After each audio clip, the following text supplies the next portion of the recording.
¿Sabías que la Biblia contiene más de 2000 versículos sobre dinero y riqueza? Más que los que hablan de fe y oración combinados. Y aquí viene lo impactante. Las personas más ricas de la historia bíblica no fueron bendecidas por accidente. No fue suerte, no fue favoritismo, siguieron hábitos financieros específicos que Dios mismo estableció. Abraham fue inmensamente rico en oro, plata y ganado. José pasó de prisionero a administrar toda la economía de Egipto. Y Salomón, su riqueza superaría hoy a la de muchos multimillonarios. Pero aquí está la verdad incómoda. La mayoría de los cristianos oran por un milagro financiero, pero ignoran los hábitos que crearon la riqueza bíblica. Hoy voy a revelarte los 7 hábitos financieros que toda persona rica en la Biblia practicó, y quédate hasta el final, porque el hábito número 7 es el fundamento de todos los demás.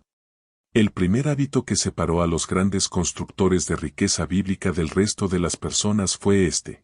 Entendieron la propiedad divina antes de la administración personal. Abraham nunca caminó por su vida creyendo que todo lo que tenía era suyo. No decía, mis tierras, mi ganado, mi oro. En su corazón, él sabía algo que hoy muchos han olvidado. Nada le pertenecía realmente. Abraham se veía a sí mismo como un administrador, no como un propietario, y ese simple cambio de identidad lo cambió todo. Porque cuando tú crees que eres dueño, gastas desde el ego, pero cuando sabes que eres administrador, decides desde la responsabilidad. Cada oveja, moneda, oportunidad que llegaba a sus manos, Abraham la manejaba con una pregunta silenciosa en su interior. ¿Qué espera Dios que haga con esto? Y aquí es donde ocurre el quiebre mental. Cuando entiendes que cada peso en tu cuenta, cada ingreso que recibes, cada puerta que se abre delante de ti le pertenece a Dios. Tus decisiones financieras dejan de ser impulsos emocionales y se convierten en actos de adoración. Gastar ya no es solo gastar, invertir ya no es solo invertir, ahorrar ya no es solo acumular. Todo se vuelve espiritual, tiene peso, todo importa. Pero la mayoría de las personas vive una contradicción peligrosa. Oran con fe el domingo, confían en Dios en el templo, hablan de bendición y provisión, pero el lunes, toman decisiones financieras desde el miedo, la comparación, la codicia, la escasez. Piden dirección divina, pero administran como si Dios no tuviera nada que ver con su dinero, y la Biblia es clara. No puedes separar tu fe de tus finanzas y esperar resultados sobrenaturales. La riqueza bíblica no comienza cuando ganas más, comienza cuando entregas la propiedad. Cuando dejas de decir, es mi dinero, y empiezas a vivir con la conciencia de, esto está en mis manos, pero no me pertenece. Ahí ocurre algo poderoso. Porque cuando Dios es el dueño y tú aceptas ser el administrador, tu rol cambia. Ya no buscas solo beneficio personal.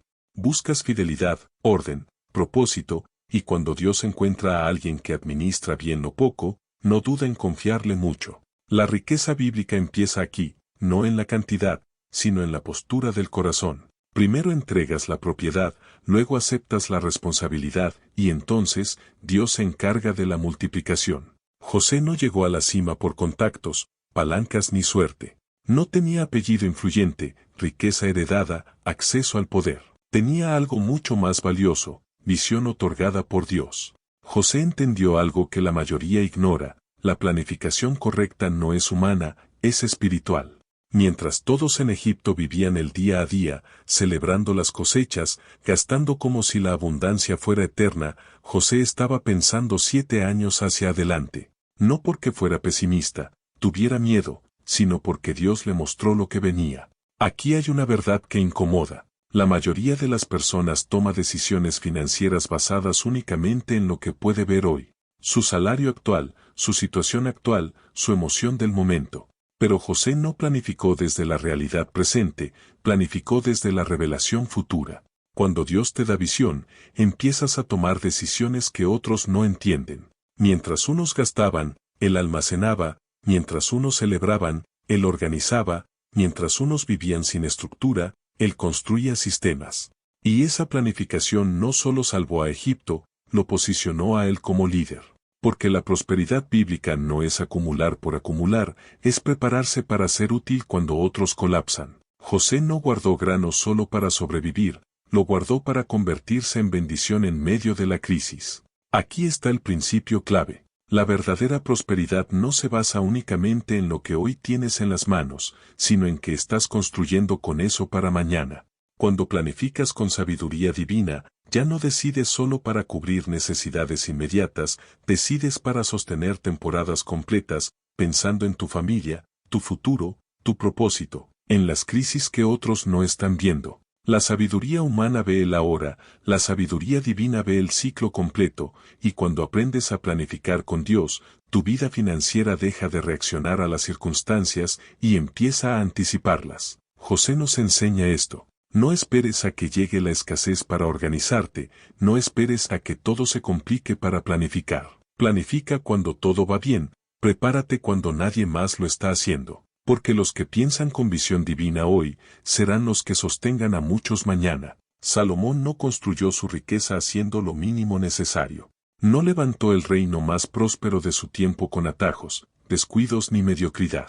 Todo lo que tocaba, reflejaba la excelencia del Dios al que servía. Los templos, los palacios, la organización del reino, los detalles invisibles y los visibles, todo hablaba de orden, intención y calidad. Y aquí hay una verdad que muchos no quieren escuchar. La mediocridad cierra puertas, la excelencia, en cambio, abre oportunidades que el talento por sí solo nunca podría abrir, porque el talento te puede llevar lejos una vez, pero la excelencia te mantiene ahí. Los hombres y mujeres que prosperaron en la Biblia entendieron que su trabajo no era solo una fuente de ingreso, era una expresión de su fe. No trabajaban bien solo cuando alguien los miraba, no daban lo mejor solo cuando había recompensa inmediata. Su estándar no dependía del ambiente, dependía del Dios que representaban. Por eso no preguntaban, ¿cuál es el mínimo que puedo hacer? Sino, ¿cómo puedo hacerlo de la mejor manera posible? Ellos no veían su trabajo como una carga, no lo veían como una obligación impuesta, lo veían como su ministerio diario. Cada tarea, por pequeña que pareciera, era una oportunidad de honrar a Dios con excelencia. Porque cuando trabajas con excelencia, Dios no solo ve el resultado, ve el corazón,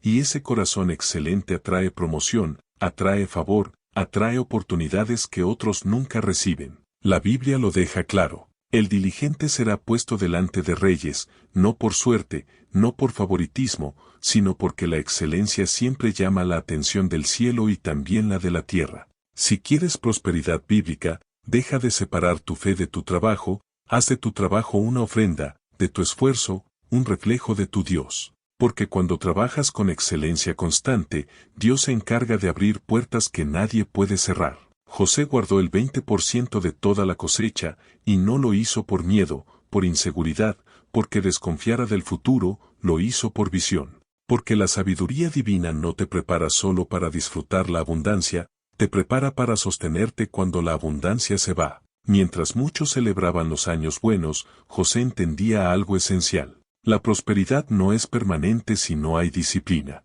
Aquí está el principio que casi nadie practica. Los ricos bíblicos no ahorraban lo que sobraba. Ahorraban primero, y aprendían a vivir con lo que quedaba. No decían, si me sobra, guardo. Decían, guardo, y luego me adapto. Eso requiere carácter, dominio propio, visión de largo plazo. Porque ahorrar en tiempos de abundancia significa renunciar hoy a placeres inmediatos para proteger el mañana. José sabía que vendrían años difíciles, no porque fuera negativo, sino porque estaba informado por Dios, y gracias a esa disciplina, cuando llegó la escasez, Egipto no colapsó, lideró. La mayoría de las personas hace lo contrario, gasta cuando puede, celebra cuando hay, y cuando llega la crisis, entra en pánico. Pero la riqueza bíblica se construye antes del problema, no durante el problema. Ahorrar no es acumular sin propósito, es almacenar con intención. Es decir, estoy preparando hoy la libertad que necesitaré mañana.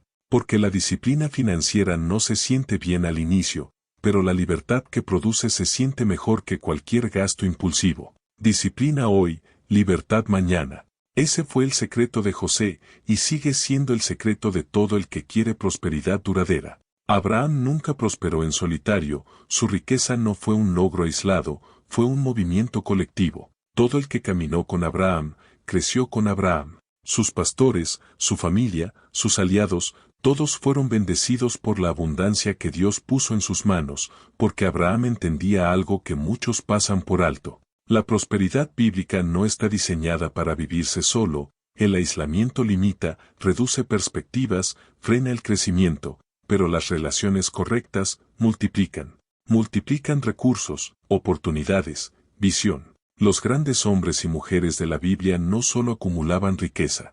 Construían alianzas, se rodeaban de personas con los mismos valores, con la misma reverencia por Dios, con hambre de excelencia y crecimiento. No se asociaban con cualquiera, entendían que no toda compañía suma, porque hay relaciones que drenan, confunden y retrasan. Y hay relaciones que elevan, desafían y expanden lo que Dios ya está haciendo en tu vida. Cuando te rodeas de personas con visión, cada idea se vuelve más grande, cada proyecto más fuerte, cada bendición más duradera. Abraham no pensaba solo en su beneficio personal, pensaba en legado. Sabía que la verdadera riqueza no es cuánto tienes tú, sino cuántos pueden crecer contigo, por eso sus decisiones financieras no afectaban solo su presente, afectaban generaciones. Este hábito es clave. La prosperidad que no se comparte, se estanca, pero la prosperidad que fluye a través de relaciones sanas se expande sin límites.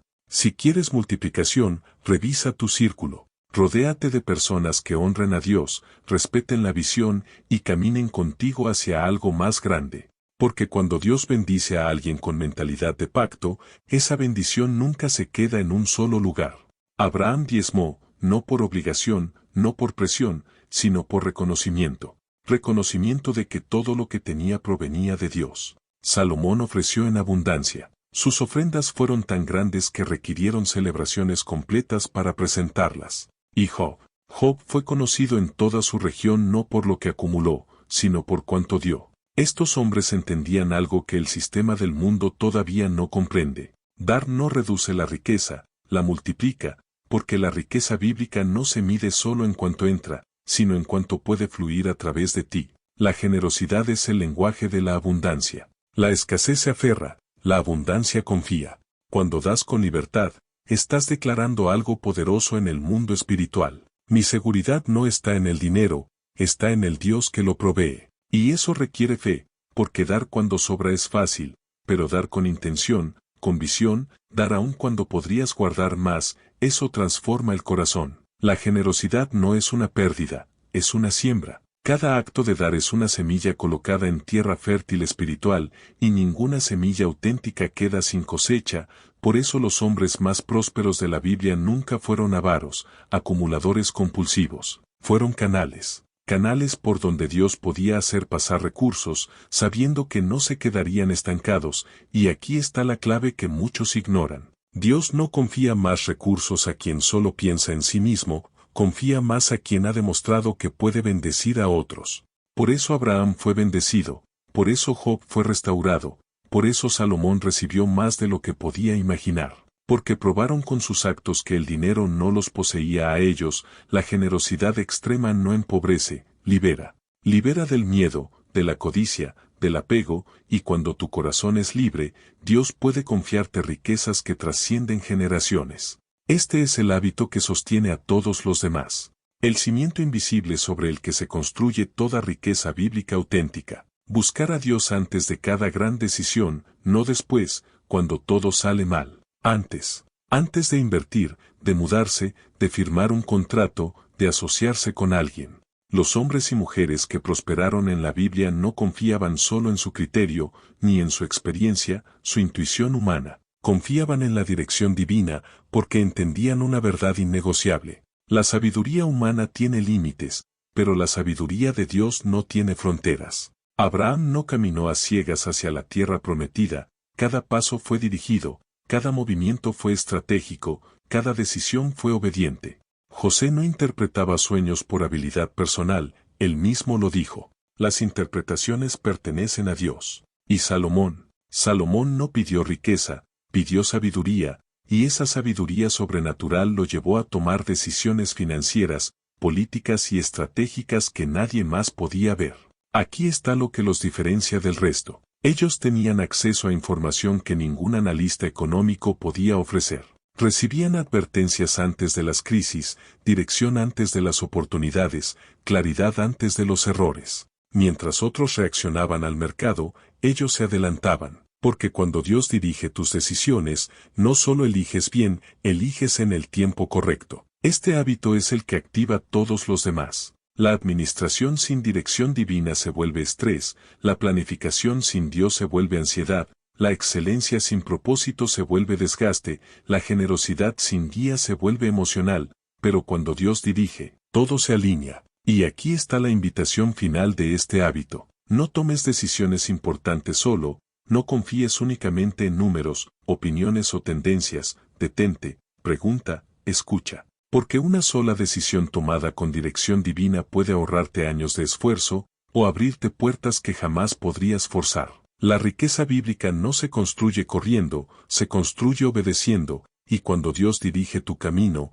cada paso, incluso los que parecen pequeños, te llevan exactamente al lugar correcto. No esperes ser rico para comportarte como un buen administrador. Empieza hoy, con lo que tienes, donde estás. La bendición sigue a la obediencia, no al revés.